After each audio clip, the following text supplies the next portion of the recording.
Right now I'm using the new Insta360 Mic Pro, and I'm pretty impressed with the audio quality that you can get from this setup. What do you think? I'm going to use it for the whole video so you can get a good listen, and the setup has, like other Insta360 products, tons of features for you to get your teeth into. So we're going to have a look at those. So this is basically Insta360's new flagship wireless microphone setup, and they sent it to me to try out. I've actually been using their Mic Air a lot because it's easy to use and I like the sound quality. The Mic Air is a more affordable value for money option. And now they brought out a more pro setup, which is comparable to systems by Rode and DJI and others. The system actually comes in 3 configurations depending on what you need.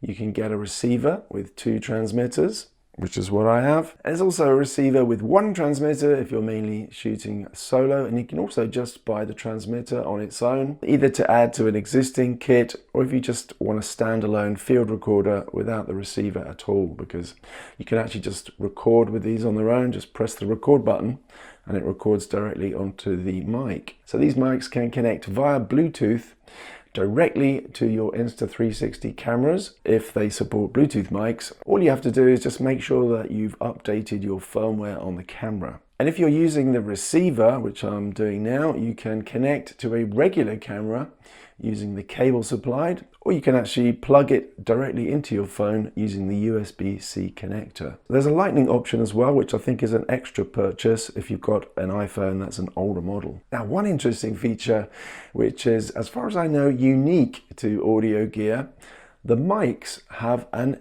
e-ink display. And that allows you to change the look of your mic, and you can even upload your own image. So that might sound like a gimmick, but I think it actually has a couple of real world uses. So firstly, if you're using 2 mics, you could set different images for each, then it's quick and easy to know which mic is which. And secondly, if you have a logo or some kind of distinct branding, you can use your mic to give it more exposure. On this mic, I've uploaded my Video Creator Pro logo, and you probably know it's connected to my courses online and my books, which are on Amazon, and they're all about shooting video with your smartphone. So having your branding here is just a nice professional touch, and it means that your mics look unique to you if you want them to. Just bear in mind that simple, bold graphics and logos work best because this kind of screen isn't really designed for detailed photos or anything like that. So these are actually e-ink, and the pigment particles physically lock into position and stay there with 0 power.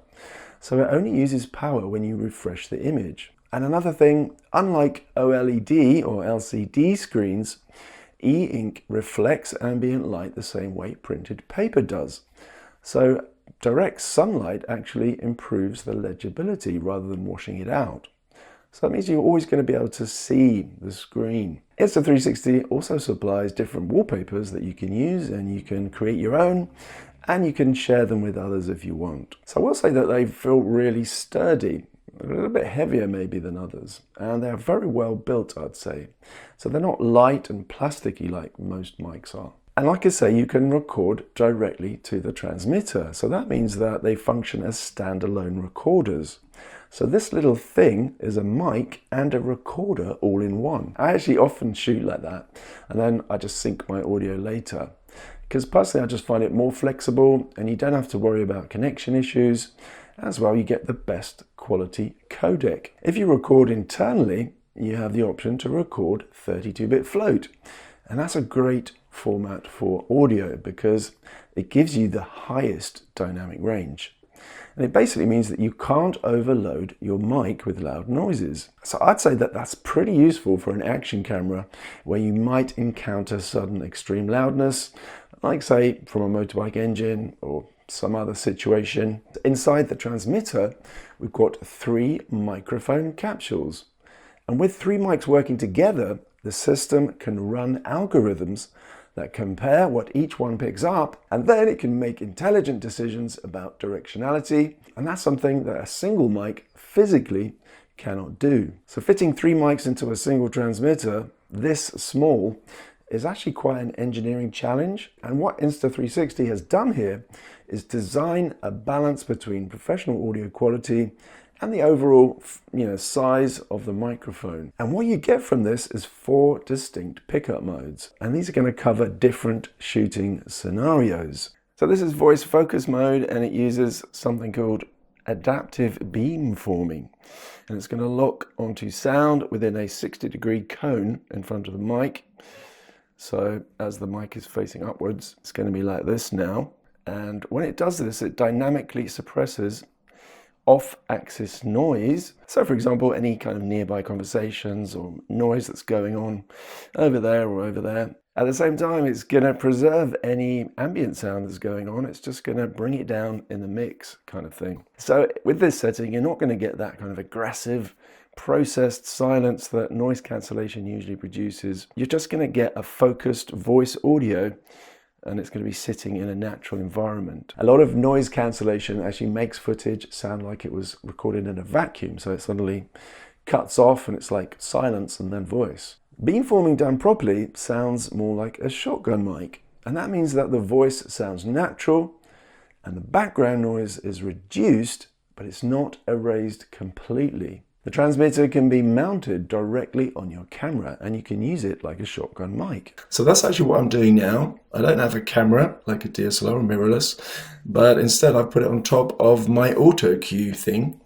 So I'm using it like a shotgun mic. So for run and gun stuff, you can enable voice focus, and you've got this directional audio, and you don't have to mount like a big shotgun mic, because Mic Pro works both as a Lavalier and a shotgun. That said, it isn't really at the quality level of a top range shotgun mic, because you can hear it's a little bit more echoey than when I had it on my shirt. So I'd say it's more at the level of one of those little mini shotgun mics that you can get. Omnidirectional mode captures 360-degree audio evenly. And that's good for your kind of multi-person, roundtable, or studio ambience, or any situation where you just want to capture everything surrounding the mic.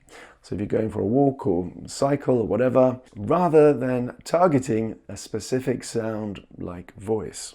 Now we've got cardioid mode, which focuses forward and it rejects the sides and the rear. So good for solo talking head content, ASMR, indoor recording, anywhere where you want the voice clean and the environment around you just reduced a little bit. And the last mode is figure 8, which captures front and rear audio, and then it reduces the audio from the sides. So maybe good for interviews where you've got 2 people facing each other. You just put one mic down in between them, and then both voices can be captured naturally. So inside the Mic Pro is a dedicated AI chip, specifically an NPU chip, which stands for Neural Processing Unit. And this is the same category of chip that actually handles things like on-device AI features in modern smartphones. But here it's being used for noise cancellation. So what does that actually mean in practice? Because I'm always suspicious of fancy sounding terms which sound impressive, but what do they actually do? So in this case, the theory is that the AI chip is actually better at distinguishing between your voice and any kind of unwanted background noise. So if you're using like an old school noise gate or filter, they work on frequencies, which means they just cut anything below a certain level or in certain frequency bands.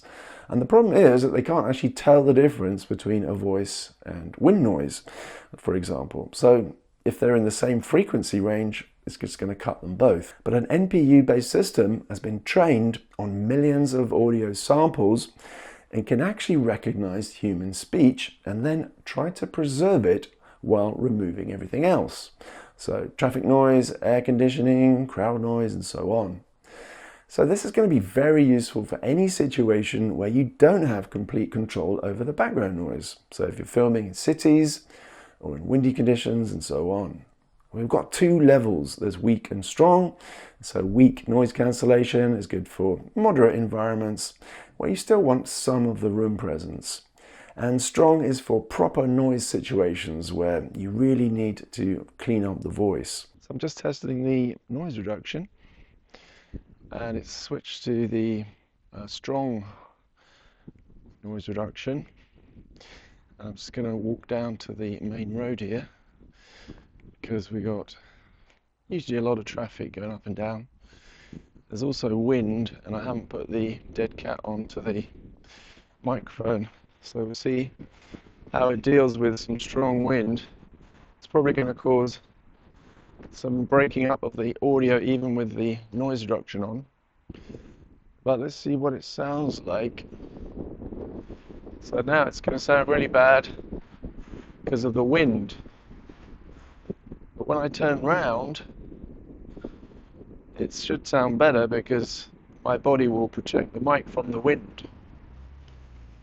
Okay, so now we can see how the noise reduction does without the wind blowing across the mic.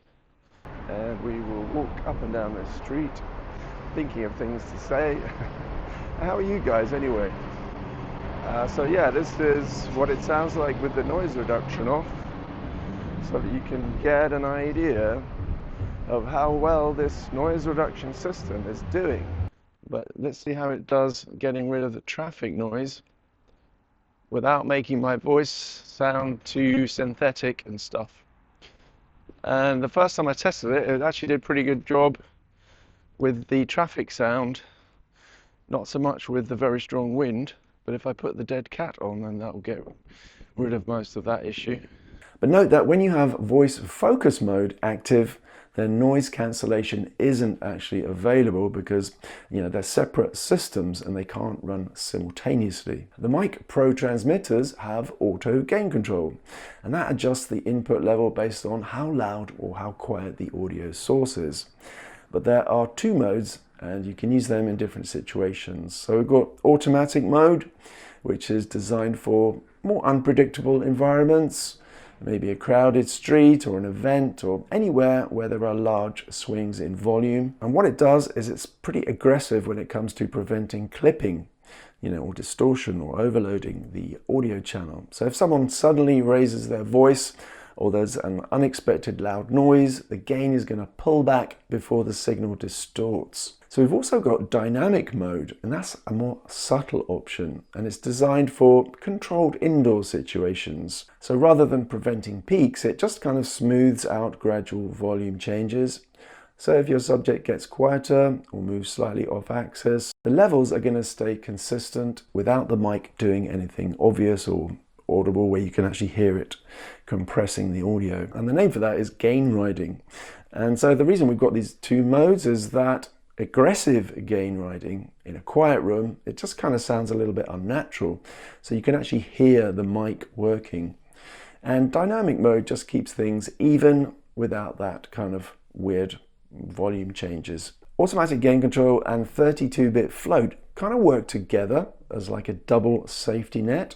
So AGC, automatic gain control, works in real time to keep your input levels sensible. 32-bit float, on the other hand, means that even if the AGC doesn't react fast enough, the recording format itself has a dynamic range so wide that in practice you can't actually clip a recording.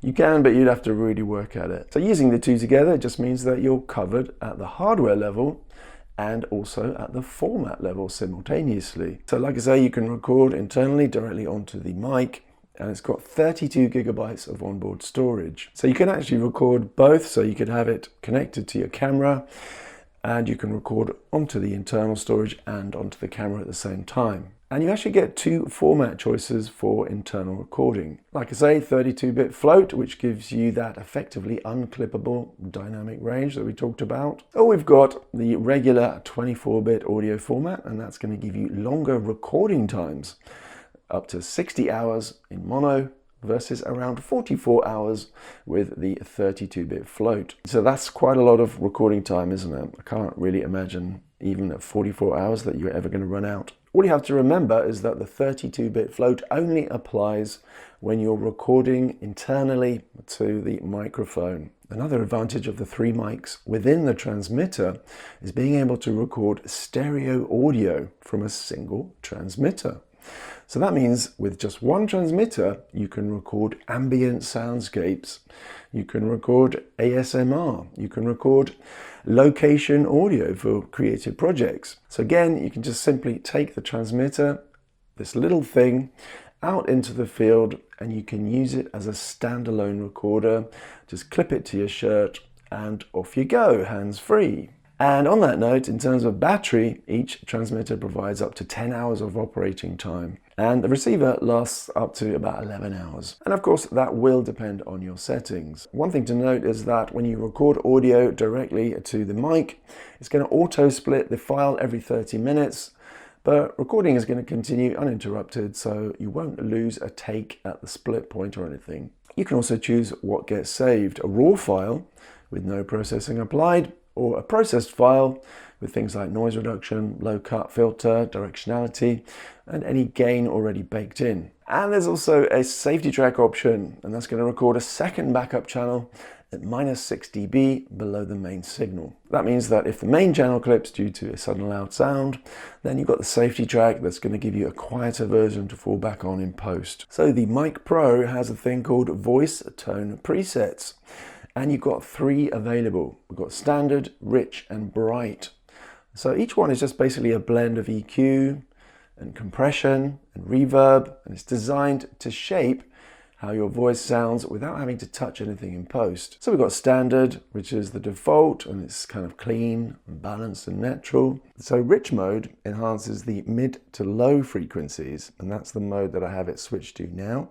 So it should add warmth and depth without making things too muddy. So if your voice tends to sound a little bit thin on these smaller mics, then I would try this one first. So now I'm in bright mode, and that should emphasize the higher frequencies to give you more presence and clarity. So if your voice is sounding a little bit muffled, then you can try this setting. We can set it up to work with multiple devices, and the system supports 2 main setups depending on what you're shooting. So we can set it so that 4 transmitters go to 1 receiver, and that means that you can mic up to 4 people independently, and each of them are going to get their own separate audio track. There's also a setup where we can have 2 transmitters which are going to 4 receivers, and that takes the audio from 2 mics and sends it simultaneously to up to 4 different cameras.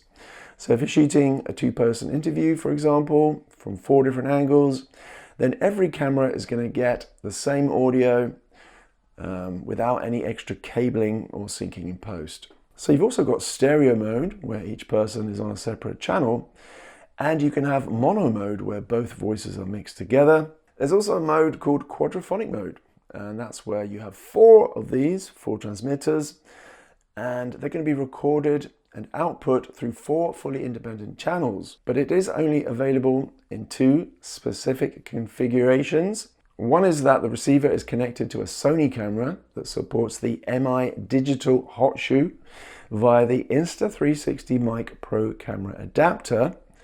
And the other situation is where the receiver is connected to a computer via the USB-C. So if you're shooting with an Insta360 camera, so for example the X5, X4 Air, Ace Pro 2, Go Ultra, or the upcoming Luna, then the transmitter is going to pair directly via Bluetooth without needing the receiver at all. So you can just using this little mic, and it's going to be at full 48 kilohertz quality. Standard Bluetooth audio input using the HFP protocol that any camera or phone can recognize is actually capped at 16 kilohertz. And that's just a limitation of the protocol itself. Insta360's Direct Connect bypasses HFP entirely, and that's how they get this 48 kilohertz over what is technically still a Bluetooth connection. Now, once paired, you can actually start and stop recording from the transmitter using the power button. Where is it? There. So you don't need to touch the camera screen at all. So that's useful when you've got your camera on a selfie stick, or it's on a rig, or somewhere you can't easily reach it. You can also adjust the pickup modes and noise reduction levels directly from the camera menu without going through the receiver or the app. So each transmitter has a USB-C port, and you can use that to connect it to your computer, and then you can just drag across any audio files that you've got stored there. But it's not just for file transfer. You can also plug a wired Lavalier directly into it. So you'd either use a USB-C microphone, or you can use a 3.5mm lav which is what this is, with a 3.5mm to USB-C adapter, and that's what I'm using in this setup. And this just means that you can hide the lav under your clothing, and the cable here is under my sweater. You can actually do a better job than this and completely hide it if that's what you're aiming at. And I've just got the transmitter clipped to my pocket here, and this way the transmitter is purely a transmitter and it bypasses the 3 microphones that are in the transmitter. So apart from Insta360 cameras, the system works with regular cameras, DSLRs and mirrorless cameras via the receiver and the supplied 3.5mm cable, and with phones via the USB-C connector on the receiver. And like I say, there's a lightning option available separately for older iPhones. Each transmitter gives you around 10 hours of battery life and the receiver of around 11 hours. But if you use the charging case, that's going to give you a total of 30 hours roughly across the system. And actually, if you just put the mics and the receiver into the case, about 5 minutes gives you an hour and a half of use. So that's really useful for a quick charge. If you're in a tricky situation, you run out of battery, 5 minutes and you're off and shooting again. So the wireless range of these mics is rated at about 400 meters. So in practice, that's more than enough for any kind of normal shooting scenario. So if you connect the transmitters or the receiver to the Insta360 app, you can change the settings on a bigger screen. So it's easier to see what you're doing. If you connect the receiver, you get gain, channel mode, monitoring settings, as well as camera power sync.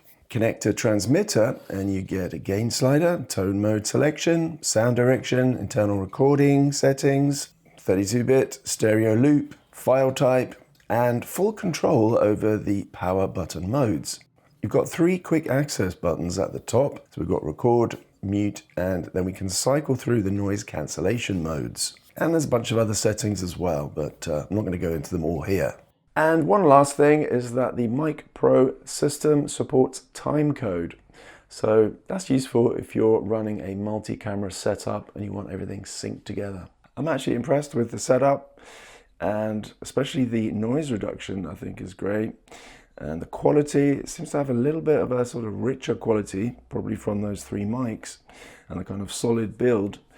It can get a little bit deeper, I think, maybe, then I probably need to test it, to be sure, against other setups like the DJI Mic 3, for example, or the Rode Wireless Pro. But just generally talking, I think I would actually use this mic myself to, record audio on my videos.